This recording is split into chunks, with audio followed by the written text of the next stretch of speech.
ಎಲ್ಲರಿಗೂ ನಮಸ್ಕಾರ. ನನ್ನ ಹೆಸರು ಡಾಕ್ಟರ್ ಎನ್.ಎಸ್. ಸತೀಶ್ ಕುಮಾರ್, ಸಹಾಯಕ ಪ್ರಾಧ್ಯಾಪಕ, ಭೂಗೋಳಶಾಸ್ತ್ರ ಅಧ್ಯಯನ ಮತ್ತು ಸಂಶೋಧನಾ ವಿಭಾಗ, ಕರ್ನಾಟಕ ರಾಜ್ಯ ಮುಕ್ತ ವಿಶ್ವವಿದ್ಯಾನಿಲಯ, ಮೈಸೂರು. ಪ್ರೀತಿಯ ವಿದ್ಯಾರ್ಥಿಗಳೇ, ಇಂದಿನ ತರಗತಿಯಲ್ಲಿ ನಾನು ವಾಯುಮಂಡಲದ ವ್ಯಾಖ್ಯಾನ ಮತ್ತು ವಾಯುಮಂಡಲದ ರಚನೆ ಮತ್ತು ಸಂಯೋಜನೆಯ ಬಗ್ಗೆ ತಿಳಿಸ್ಕೊಡ್ತಾ ಇದ್ದೀನಿ. ಈಗಾಗಲೇ ಹಿಂದಿನ ವಿಡಿಯೋ ಕ್ಲಾಸಲ್ಲಿ ನಾನು ನಿಮಗೆ ಪ್ರಾಕೃತಿಕ ಭೂಗೋಳಶಾಸ್ತ್ರದ ಪರಿಚಯ ಎಂಬ ವಿಷಯದ 3 ಅಧ್ಯಯನವನ್ನ ಈಗಾಗಲೇ ಮಾಡಿದ್ದೇನೆ.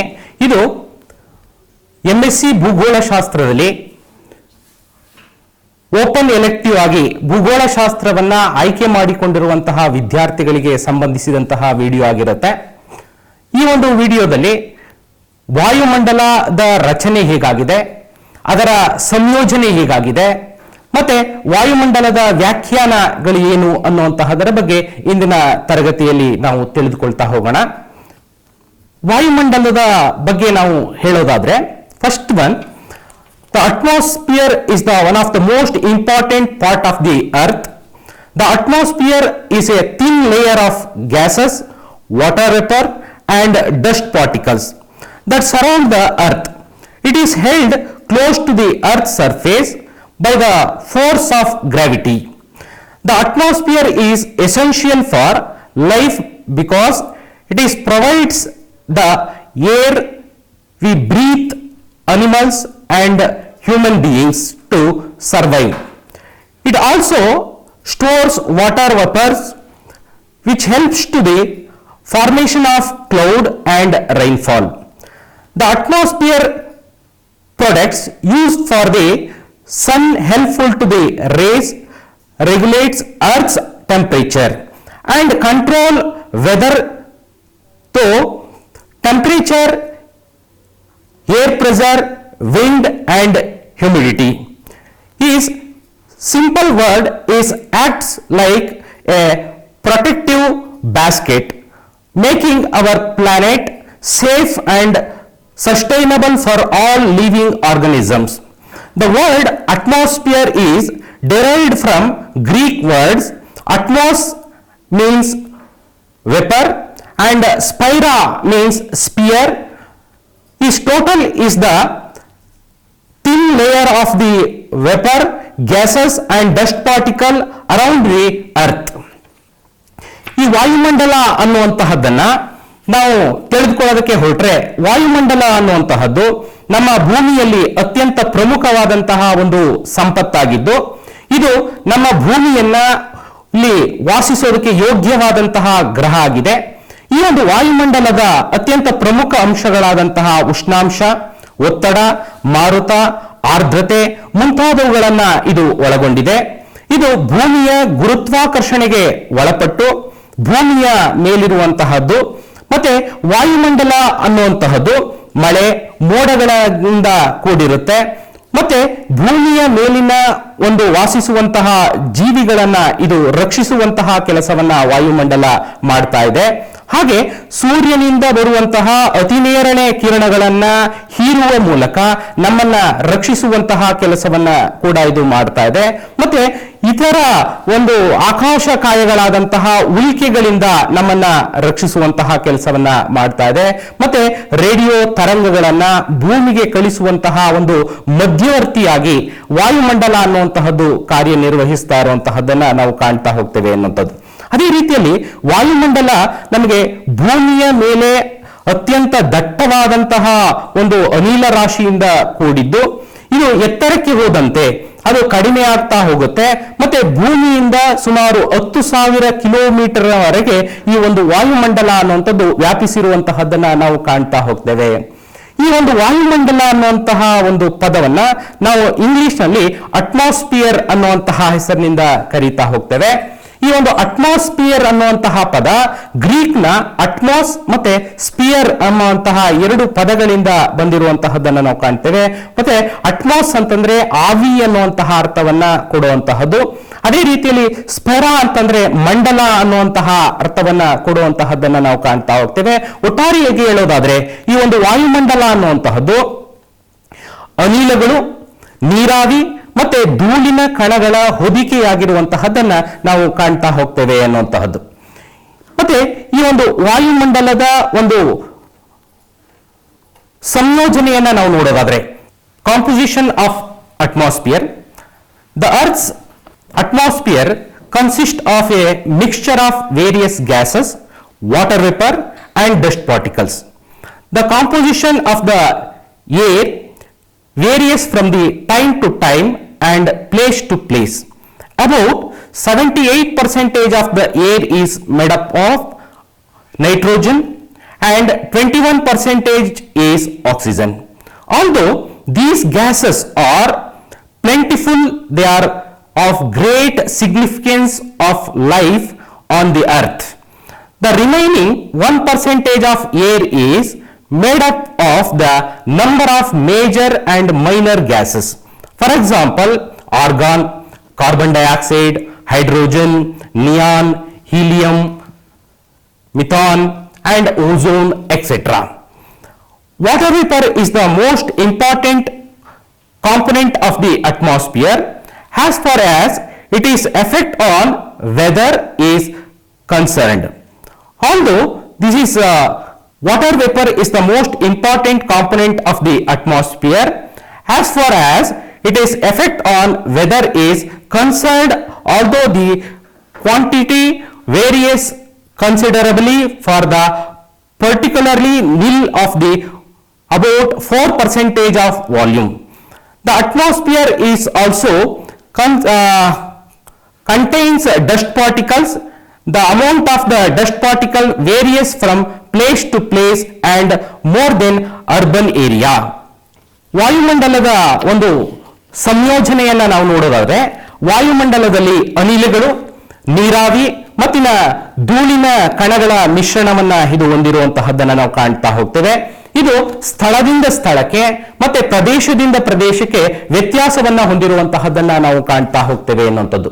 ಇದರಲ್ಲಿ ವಾಯುಮಂಡಲದಲ್ಲಿ 78% ಅಷ್ಟು ನಾವು ಸಾರಜನಕವನ್ನ ಮತ್ತೆ ಅದೇ ರೀತಿಯಲ್ಲಿ 21% ಆಮ್ಲಜನಕವನ್ನ ಹೊಂದಿರುವಂತಹದ್ದನ್ನ ನಾವು ಕಾಣ್ತಾ ಹೋಗ್ತೇವೆ. ವಾಯುಮಂಡಲದ 99% ಪ್ರಮಾಣದ ಅನಿಲ ರಾಶಿ ಸಾರಜನಕ ಮತ್ತೆ ಆಮ್ಲಜನಕವೇ ಆಗಿರುವಂತಹದ್ದನ್ನ ನಾವು ಕಾಣ್ತಾ ಹೋಗ್ತೇವೆ ಅನ್ನುವಂಥದ್ದು. ಇನ್ನು ಉಳಿದ 1% ಅನೇಕ ಅನಿಲಗಳು ವಾಯುಮಂಡಲದಲ್ಲಿ ಕಂಡು ಬರ್ತಾ ಹೋಗ್ತವೆ.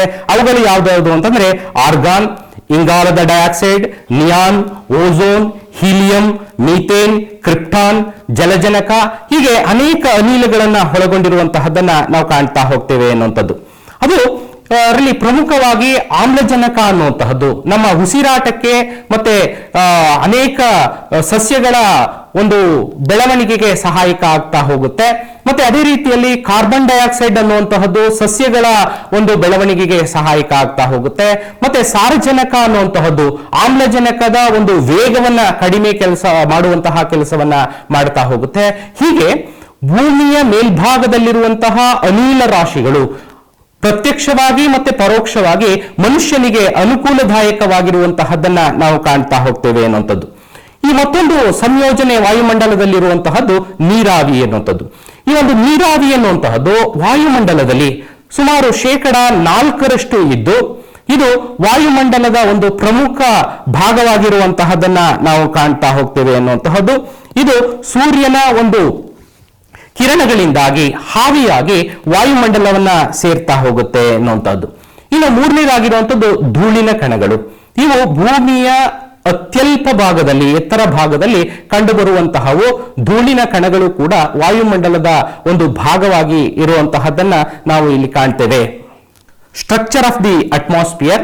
The atmosphere extend to the about 10,000 kilometer from the surface of the earth. But 99% of the mass is found within the 32 kilometers. The atmosphere has its multi-layered structure consisting of the following basis layer: troposphere, stratosphere, mesosphere, thermosphere and exosphere. The first one is thermosphere. The term thermosphere literally means the region of mixing. It is derived from Greek word topos, means mixing. Troposphere is the lowest layer in the atmosphere, which is like all changes, weather condition like place in the layer. It extends to the height of 8 kilometers at the poles and 18 kilometers at the equator. The average height of the troposphere is 12 kilometers. Temperature decreases with increasing in height of the average rate of 1 degree for 165 meter or 6.5 degrees Celsius for 1 kilometer is called normal lapse rate. Tropopause is the boundary between the troposphere and stratosphere. ಈ ಒಂದು ವಾಯುಮಂಡಲದ ರಚನೆಯನ್ನ ನಾವು ಪ್ರಮುಖವಾಗಿ 5 ಭಾಗಗಳಾಗಿ ವಿಂಗಡಿಸ್ತಾ ಹೋಗ್ತೇವೆ. ವಾಯುಮಂಡಲ ಅನ್ನುವಂತಹದ್ದು ಭೂಮಿಯ ಮೇಲ್ಭಾಗದಿಂದ ಸುಮಾರು 10,000 kilometre ವರೆಗೆ ವಿಸ್ತರಿಸಿರಬಹುದು ಅನ್ನುವಂತಹ ಒಂದು ಕಲ್ಪನೆಯನ್ನ ಮಾಡಲಾಗಿದೆ. ಅದರಲ್ಲಿ 99% ಅನಿಲ ರಾಶಿಗಳು ಕೇವಲ 32 ಕಿಲೋಮೀಟರ್ನ ಒಳಭಾಗದಲ್ಲಿ ಕಂಡುಬರುವಂತಹದ್ದನ್ನ ನಾವು ಕಾಣ್ತಾ ಹೋಗ್ತೇವೆ. ಈ ಒಂದು ವಾಯುಮಂಡಲವನ್ನ ನಾವು 5 ಭಾಗಗಳಾಗಿ ವಿಂಗಡಿಸ್ತಾ ಹೋಗ್ತೇವೆ. ಅದು ಪರಿವರ್ತನಾ ಮಂಡಲ, ಸಮೋಷ್ಣ ಮಂಡಲ, ಮಧ್ಯಾಂತರ ಮಂಡಲ, ಉಷ್ಣತಾ ಮಂಡಲ ಮತ್ತೆ ಬಾಹ್ಯ ಮಂಡಲ ಎಂಬುದಾಗಿ 5 ಭಾಗಗಳಾಗಿ ಇದನ್ನ ವಿಂಗಡಿಸ್ತಾ ಹೋಗ್ತೇವೆ. ಅದರಲ್ಲಿ ಮೊದಲನೇದು ಪರಿವರ್ತನಾ ಮಂಡಲ ಅನ್ನುವಂಥದ್ದು. ಈಗಾಗಲೇ ನಾವು ಚಿತ್ರದಲ್ಲಿ ತೋರಿಸಿರೋ ರೀತಿಯಲ್ಲಿ ಪರಿವರ್ತನಾ ಮಂಡಲ ಅನ್ನುವಂತಹದ್ದು ಭೂಮಿಯ ಅತ್ಯಂತ ಕೆಳಭಾಗದಲ್ಲಿ ಕಂಡುಬರುವಂತಹ ಒಂದು ವಲಯವಾಗಿದ್ದು ಇದನ್ನ ಮಿಶ್ರಣ ವಲಯ ಅನ್ನುವಂತಹ ಹೆಸರಿನಿಂದ ಕರೀತಾ ಹೋಗ್ತೇವೆ. ಇದು ಟೋಪೋಸ್ ಅನ್ನುವಂತಹ ಒಂದು ಗ್ರೀಕ್ ಪದದಿಂದ ಬಂದಿರುವಂತಹದ್ದು. ಇದು ಈ ಒಂದು ಅನೇಕ ಹವಾಮಾನದ ಬದಲಾವಣೆಗಳನ್ನ ಹೊಂದಿರುವಂತಹ ವಲಯ ಆಗಿರುವಂತಹ ಕಾರಣದಿಂದಾಗಿ ಇದನ್ನ ನಾವು ಪರಿವರ್ತನಾ ಮಂಡಲ ಅನ್ನುವಂತಹ ಹೆಸರಿನಿಂದ ಕರೀತಾ ಹೋಗ್ತೇವೆ. ಈ ಒಂದು ಭಾಗದಲ್ಲಿ ಉಷ್ಣಾಂಶ, ಒತ್ತಡ, ಮಳೆ, ಮೋಡ, ಮಾರುತ, ಕಾಮನಬಿಲ್ಲು, ಗುಡುಗು, ಮಿಂಚು ಹೀಗೆ ಅನೇಕ ಅಂಶಗಳು ಕಂಡುಬರುವಂತಹದ್ದನ್ನು ನಾವು ಕಾಣ್ತಾ ಹೋಗ್ತೇವೆ. ಇದು ಈ ಒಂದು ಧ್ರುವ ಭಾಗಗಳಲ್ಲಿ 8 ಕಿಲೋಮೀಟರ್ನವರೆಗೆ ಹಂಚಿಕೆಯಾಗಿರುತ್ತೆ. ಅದೇ ರೀತಿಯಲ್ಲಿ ಸಮಭಾಜಕ ವೃತ್ತ ಪ್ರದೇಶದಲ್ಲಿ 18 ಕಿಲೋಮೀಟರ್ಗಳವರೆಗೆ ಈ ಒಂದು ಪರಿವರ್ತನಾ ಮಂಡಲ ಹಂಚಿಕೆಯಾಗಿರುವಂತಹದ್ದನ್ನು ನಾವು ಕಾಣ್ತಾ ಹೋಗ್ತೇವೆ ಅನ್ನುವಂಥದ್ದು. ಆದ್ರೆ ಸರಾಸರಿ ಇದರ ಎತ್ತರವನ್ನ ನಾವು ಹೇಳೋದಾದ್ರೆ 12 ಕಿಲೋಮೀಟರ್ಗಳಷ್ಟು ಸರಾಸರಿ ಒಂದು ಎತ್ತರವನ್ನ ಈ ಒಂದು ಪರಿವರ್ತನಾ ಮಂಡಲ ಹೊಂದಿದೆ ಅನ್ನುವಂತಹದ್ದು. ಈ ಒಂದು ಪರಿವರ್ತನಾ ಮಂಡಲದಲ್ಲಿ ಪ್ರತಿ 100 ಮೀಟರ್ ಎತ್ತರಕ್ಕೆ ಹೋದಂತೆ ಈ ಒಂದು ಉಷ್ಣಾಂಶದ ಪ್ರಮಾಣ ಕಡಿಮೆ ಆಗುವಂತಹದ್ದನ್ನು ನಾವು ಕಾಣ್ತಾ ಹೋಗ್ತೇವೆ. ಪ್ರತಿ 100 ಮೀಟರ್ಗಳಿಗೆ 1 ಡಿಗ್ರಿ ಸೆಂಟಿಗ್ರೇಡ್ ಅಷ್ಟು ಉಷ್ಣಾಂಶ ಕಡಿಮೆ ಆಗುತ್ತೆ. ಅದು 1,000 ಮೀಟರ್ಗಳಿಗೆ ಅಂದ್ರೆ 1 ಕಿಲೋಮೀಟರ್ ಎತ್ತರಕ್ಕೆ 6.5 ಡಿಗ್ರಿ ಸೆಂಟಿಗ್ರೇಡ್ ಅಷ್ಟು ಉಷ್ಣಾಂಶ ಕಡಿಮೆ ಆಗುವಂತಹದ್ದನ್ನ ನಾವು ಕಾಣ್ತಾ ಹೋಗ್ತೇವೆ ಅನ್ನುವಂತಹದ್ದು. Next one is stratosphere. Stratosphere is the second layer of the atmosphere. It extends about 50 kilometers from the surface of the earth. It is free from water vapor and dust particles. There are no clouds in this air. This layer provides ideal condition for the flying of jet aircraft. The ozone layer is found between 5 to 20 kilometer stratosphere. Stratopause is the boundary between the stratosphere and mesosphere. ಸಮೋಷ್ಣ ಮಂಡಲ ಅನ್ನುವಂತಹದ್ದು ವಾಯುಮಂಡಲದ 2ನೆಯ ಮಂಡಲ ಆಗಿದ್ದು ಈ ಒಂದು ವಾಯುಮಂಡಲದಲ್ಲಿ 50 ಕಿಲೋಮೀಟರ್ನಿಂದ ಇದು ಪ್ರಾರಂಭ ಆಗ್ತಾ ಹೋಗುತ್ತೆ. 50 kilometre ವರೆಗೆ ಇದು ಹಂಚಿಕೆ ಆಗಿರುತ್ತೆ. ಈ ಒಂದು ಪರಿವರ್ತನಾ ಮಂಡಲದಿಂದ ಪ್ರಾರಂಭವಾಗಿ 50 ಕಿಲೋಮೀಟರ್ ವರೆಗೆ ಹಂಚಿಕೆ ಆಗಿರುತ್ತೆ. ಈ ಒಂದು ಭಾಗದಲ್ಲಿ ನೀರಾವಿ, ಧೂಳಿನ ಕಣಗಳು ಯಾವುದೂ ಕೂಡ ಇರೋದಿಲ್ಲ. ಮತ್ತೆ ಈ ಒಂದು ವಲಯದಲ್ಲಿ ಮೋಡ ರಹಿತವಾಗಿರುವಂತಹದ್ದನ್ನು ನಾವು ಕಾಣ್ತಾ ಹೋಗ್ತೇವೆ. ಈ ಒಂದು ವಲಯ ಜೆಟ್ಗಳು, ವಿಮಾನಗಳ ಹಾರಾಟಕ್ಕೆ ಅತ್ಯಂತ ಯೋಗ್ಯವಾಗಿರುವಂತಹ ವಲಯ ಆಗಿರುವಂತಹದ್ದನ್ನ ನಾವು ಕಾಣ್ತಾ ಹೋಗ್ತೇವೆ ಅನ್ನುವಂಥದ್ದು. ಓಝೋನ್ ಅನ್ನುವಂತಹ ಅನಿಲ ಈ ಒಂದು ವಲಯದಲ್ಲಿ ಅತ್ಯಂತ ಹೆಚ್ಚಾಗಿ ಹಂಚಿಕೆಯಾಗಿದ್ದು ವಾಯುಮಂಡಲದಲ್ಲಿ ಇರುವಂತಹ ಒಂದು ಪ್ರಮುಖ ಅನಿಲವಾಗಿದೆ. ಇದು ಭೂಮಿಯ ಮೇಲ್ಭಾಗದಲ್ಲಿರುವಂತಹ ಮನುಷ್ಯ ಮತ್ತೆ ಸಸ್ಯ ವರ್ಗವನ್ನ ಉಳಿಸುವಲ್ಲಿ ತನ್ನದೇ ಆದಂತಹ ಪ್ರಮುಖವಾದಂತಹ ಪಾತ್ರವನ್ನ ಇದು ವಹಿಸ್ತಾ ಹೋಗುತ್ತೆ. ಯಾಕೆಂದ್ರೆ ಸೂರ್ಯನಿಂದ ಬರುವಂತಹ ಅತಿ ನೇರಳೆ ಕಿರಣಗಳನ್ನ ಈ ಓಝೋನ್ ಪದರ ಹೀರಿಕೊಂಡು ನಮ್ಮನ್ನ ರಕ್ಷಿಸುವಂತಹ ಕೆಲಸವನ್ನ ಇದು ಮಾಡ್ತಾ ಇದೆ ಎನ್ನುವಂತಹದ್ದು. ಇದು ಓಝೋನ್ ವಲಯ ಅನ್ನುವಂತಹದ್ದು 5 ಕಿಲೋಮೀಟರ್ನಿಂದ 20 ಕಿಲೋಮೀಟರ್ನ ಮಧ್ಯಭಾಗದಲ್ಲಿ ಹಂಚಿಕೆ ಆಗಿರುವಂತಹದ್ದನ್ನು ನಾವು ಕಾಣ್ತಾ ಹೋಗ್ತೇವೆ ಅನ್ನುವಂತಹದ್ದು. ಮತ್ತೆ ಈ ಒಂದು ವಲಯದಲ್ಲಿ ಇರೋದ್ರಿಂದ ನಮ್ಮ ಭೂಮಿಯ ಮೇಲ್ಭಾಗದಲ್ಲಿ ಜೀವಿಗಳು ವಾಸಿಸೋದಕ್ಕೆ ಇದು ಯೋಗ್ಯವಾಗಿದೆ ಅನ್ನುವಂಥದ್ದು. ಮತ್ತೆ ಈ ಒಂದು ಸಮೋಷ್ಣ ಮಂಡಲ ಮತ್ತೆ ಮಧ್ಯಾಂತರ ಮಂಡಲವನ್ನ ಬೇರ್ಪಡಿಸುವಂತಹ ಭಾಗಕ್ಕೆ ಸಮೋಷ್ಣ ವಿರಾಮ ಅನ್ನುವಂತಹ ಹೆಸರಿನಿಂದ ನಾವು ಕರೀತಾ ಹೋಗ್ತೇವೆ. The third one is mesosphere. Mesosphere extended to the height of 80 kilometers from the surface of the earth. It is the coldest layer of the atmosphere. The gases are too thin to absorb the sun rays. Mesosphere is the boundary between the mesosphere and thermosphere. ವಾಯುಮಂಡಲದ ಮೂರನೆಯ ವಲಯ ಆಗಿರುವಂತಹದ್ದು ಯಾವುದು ಅಂದ್ರೆ ಮಧ್ಯಾಂತರ ವಲಯ ಅನ್ನುವಂತಹದ್ದು. ಈ ಒಂದು ಮಧ್ಯಾಂತರ ವಲಯ ಭೂಮಿಯ ಮೇಲ್ಭಾಗದಿಂದ ಸುಮಾರು 80 ಕಿಲೋಮೀಟರ್ನವರೆಗೆ ಹಂಚಿಕೆಯಾಗಿರುವಂತಹದ್ದನ್ನು ನಾವು ಕಾಣ್ತಾ ಹೋಗ್ತೇವೆ ಅನ್ನುವಂತಹದ್ದು. ಈ ವಾಯುಮಂಡಲದಲ್ಲಿ ಅತ್ಯಂತ ಶೀತದಿಂದ ಕೂಡಿದಂತಹ ವಲಯ ಇದು ಆಗಿರುವಂತಹದ್ದನ್ನು ನಾವು ಕಾಣ್ತಾ ಹೋಗ್ತೇವೆ ಅನ್ನುವಂತಹದ್ದು. ಮತ್ತೆ ಈ ಒಂದು ವಲಯ ಸುಮಾರು 80 ಕಿಲೋಮೀಟರ್ನಲ್ಲಿ 100 ಡಿಗ್ರಿ ಸೆಂಟಿಗ್ರೇಡ್ ಅಷ್ಟು ಉಷ್ಣಾಂಶವನ್ನ ಹೊಂದಿರುವಂತಹದ್ದನ್ನು ನಾವು ಕಾಣ್ತಾ ಹೋಗ್ತೇವೆ. ಮತ್ತೆ ಈ ಒಂದು ಮಧ್ಯಾಂತರ ಮಂಡಲ ಮತ್ತೆ ಉಷ್ಣ ಮಂಡಲವನ್ನ ಬೇರ್ಪಡಿಸುವಂತಹ ಒಂದು ಭಾಗಕ್ಕೆ ಮಧ್ಯಾಂತರ ವಿರಾಮ ಅನ್ನುವಂತಹ ಹೆಸರಿನಿಂದ ನಾವು ಕರಿತೇವೆ. Next layer is thermosphere. This layer extend from the 80 kilometers to 600 kilometers from the surface of the earth.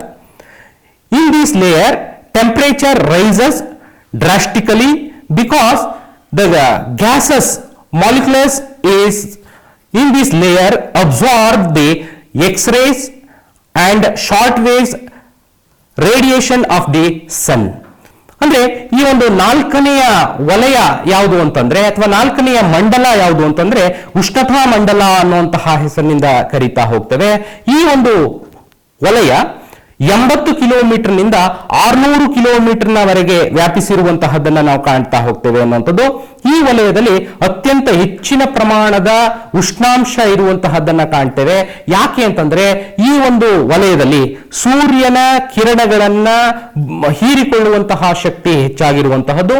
ಮತ್ತೆ ಎಕ್ಸ್ರೇಗಳು ಈ ಒಂದು ವಲಯದಲ್ಲಿ ಕಂಡು ಬರುವಂತಹ ಒಂದು ಕಾರಣದಿಂದಾಗಿ ಈ ಒಂದು ಎಕ್ಸ್ರೇಗಳನ್ನ ಈ ಒಂದು ಮಂಡಲ ಹೀರಿಕೊಂಡು ಅತಿ ಹೆಚ್ಚಿನ ಉಷ್ಣಾಂಶವನ್ನ ಪಡೆದುಕೊಳ್ಳುವಂತಹ ಕೆಲಸವನ್ನ ಮಾಡುತ್ತೆ. ಇದನ್ನ ಅಯಾನ ಮಂಡಲ ಅನ್ನುವಂತಹ ಹೆಸರಿನಿಂದಲೂ ಕೂಡ ನಾವು ಕರಿತಾ ಹೋಗ್ತೇವೆ ಅನ್ನುವಂತಹದ್ದು. ಕೊನೆಯದಾಗಿರುವಂತಹದ್ದು exosphere. Exosphere is the last layer of the atmosphere. This region behind of last layer is exosphere.